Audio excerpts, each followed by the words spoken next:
Hello student, कैसे हैं आप सब। एक बार पुनः श्री कोचिंग क्लासेस पर स्वागत है। उम्मीद करता हूं आप सब अच्छे होंगे, मस्त होंगे, बेहतर होंगे, आपकी पढ़ाई बेहतर चल रही होगी। 11th क्लास के केमिस्ट्री में चैप्टर सेकंड चल रहा है। इस चैप्टर का हमने एक ऑलरेडी वीडियोज आपको प्रोवाइड किया था, जो था कैथोड किरणों की खोज, और आज हम एनोड किरणों के खोज के बारे में चर्चा करेंगे। साथ में देखेंगे एनोड किरणों के गुण। क्वेश्चन आता है एनोड किरणों के गुण लिखिए, तो आप लोगों को वीडियो को थोड़ा सा लास्ट तक देखना है, तभी आपको क्लियर हो पाएगा।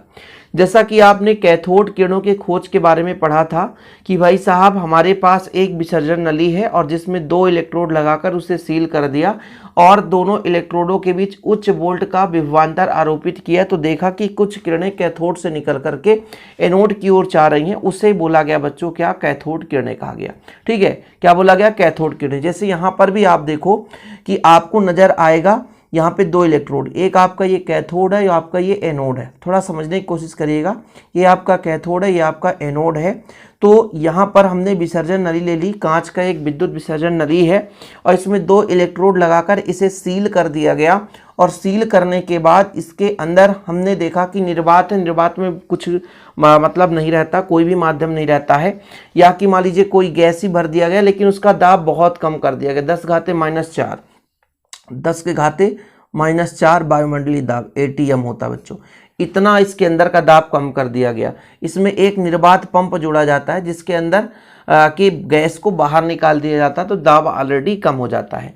तो एक विसर्जन नली लेकर के 2 इलेक्ट्रोड लगा करके इसे सील कर दिया गया और दोनों इलेक्ट्रोडों के मध्य उच्च वोल्टेज का विभवांतर आरोपित किया गया। तो देखा गया कि कुछ कैथोड से निकल करके एनोड की ओर जा रहे हैं। मतलब इन किरणों को कैथोड किरणें कहा गया, जो कि माइनस से निकल करके प्लस की ओर जाती है, अर्थात कैथोड से एनोड की ओर चलती हैं। ये अत्यंत सूक्ष्म कणों से मिलकर बनी होती हैं और सीधी चलती हैं। ठीक है, गैसों को आयनित कर देती हैं। ये सब चीज़ों की खोज हो चुकी थी, अर्थात इससे ही इलेक्ट्रॉन की खोज हो गई थी। याद रखिएगा आप लोग, ठीक है, क्योंकि भाई साहब आप लोगों को दिक्कत हो जाए कि इलेक्ट्रॉन का नाम किसने दिया था, तो स्टोनी दिया था। अभी मैं नाम बताता हूँ कि स्टोनी ने इलेक्ट्रॉन नाम दिया था। तो इसके बारे में हमने पिछले लेक्चर में पूरा डीप में चर्चा किया था। अब जैसे एनोड किरणों की खोज हो गई कि हाँ भाई विद्युत विसर्जन नली है और उसमें 2 इलेक्ट्रोड हैं, जैसे ही हम इसमें उच्च वोल्टेज का विभवांतर लगाते हैं तो कैथोड से निकल करके कुछ किरणें एनोड की ओर जा रही हैं। बाद में हमारे भाई साहब यहाँ पर देखो गोल्डस्टीन बड़े ही शातिर दिमाग के थे। गोल्डस्टीन साहब आए, बोले यार एक चीज तो है कि कोई भी परमाणु है, परमाणु उदासीन होता है। ठीक है, ये तो सबको पता है, परमाणु उदासीन है, अर्थात उसमें धनावेश भी है और उसमें ऋणावेश है। ठीक, कोई दिक्कत तो नहीं है। यहां पर आप समझो कि यदि कहीं ना कहीं किसी परमाणु में धनावेश का अस्तित्व है तो वहां ऋणावेश का भी अस्तित्व होगा, या कि ऋणावेश का अस्तित्व है तो आपके धनावेश का अस्तित्व होगा। कोई भी परमाणु आप देखो तो उदासीन होता है, अर्थात जितना उसमें ऋणावेश है उतने ही कण उसमें धनावेश होंगे।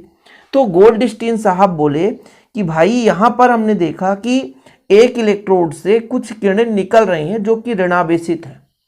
तब कहा कि भाई कहीं ना कहीं इसमें कुछ धनावेशित भाग भी होगा।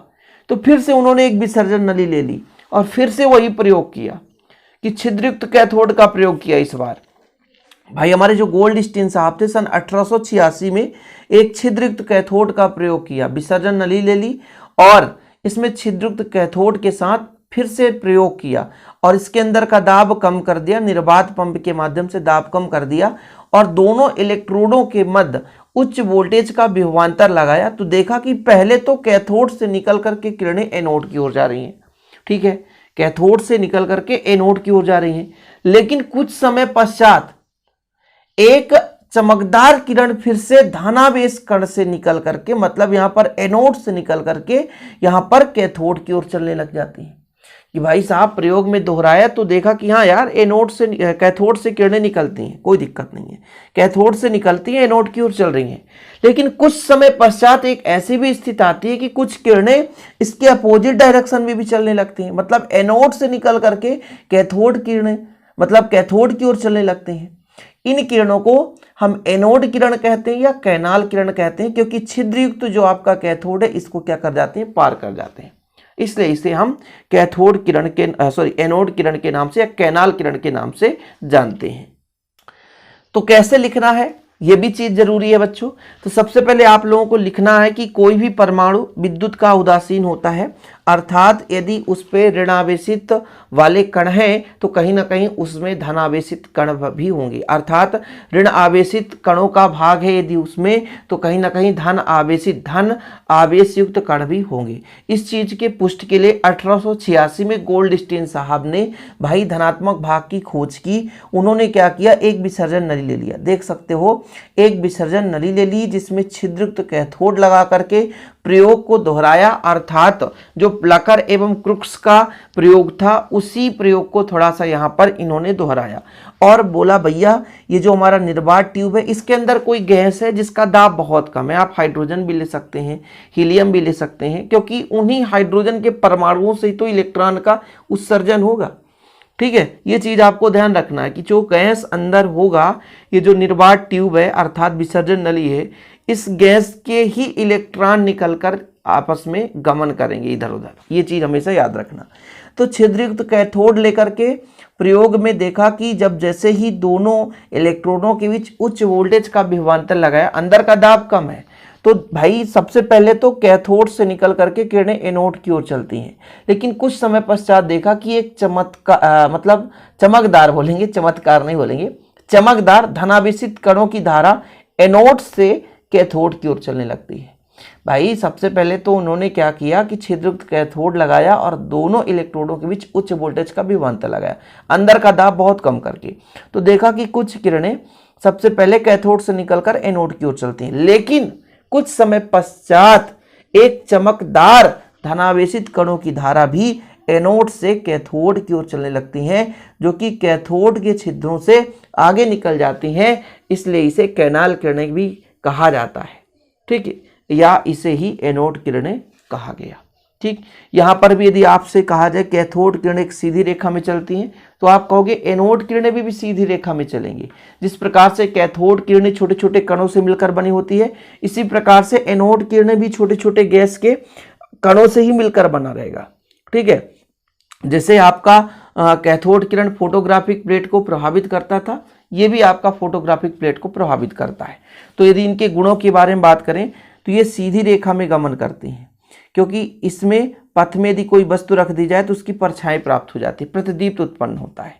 दूसरा नंबर, विद्युत क्षेत्र एवं चुंबकीय क्षेत्र से गुजारने पर ये किरणें विक्षेपित हो जाती हैं, क्योंकि कोई भी यदि किरण आवेशित होगा तो वो विक्षेपित होगा। ये किरणों द्वारा गैसों के अणु को आयनीकृत किया जा सकता है। जिंक सल्फाइड के पर्दे पर टकराने पर प्रतिदीप्त उत्पन्न करता है।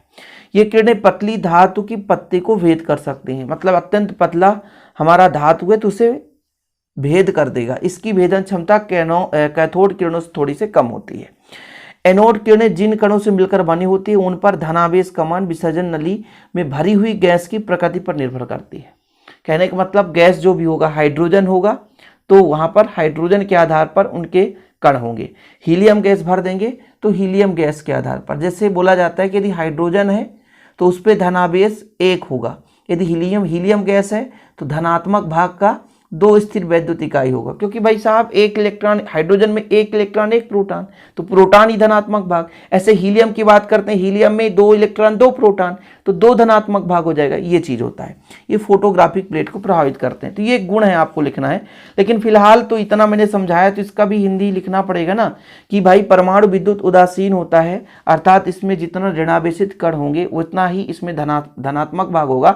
इसीलिए सन 1886 में गोल्डस्टीन ने छिद्रित युक्त कैथोड लेकर के विसर्जन नली में फिर से प्रयोग को दोहराया और देखा कि कुछ किरणें जो है ना कैथोड से निकलकर एनोड की ओर चल रही हैं, लेकिन कुछ समय पश्चात चमकदार कुछ किरणें है ना धनावेशित कण की धारा एनोड से कैथोड की ओर चलने लग जाती है, जिसे एनोड किरणें कहा जाता है। चूंकि छिद्रयुक्त कैथोड को पार कर जाता है इसलिए कैनाल किरणें भी कहा जाता है। ठीक है बच्चों, इतना लिख लोगे तो आपको कोई दिक्कत नहीं होगी।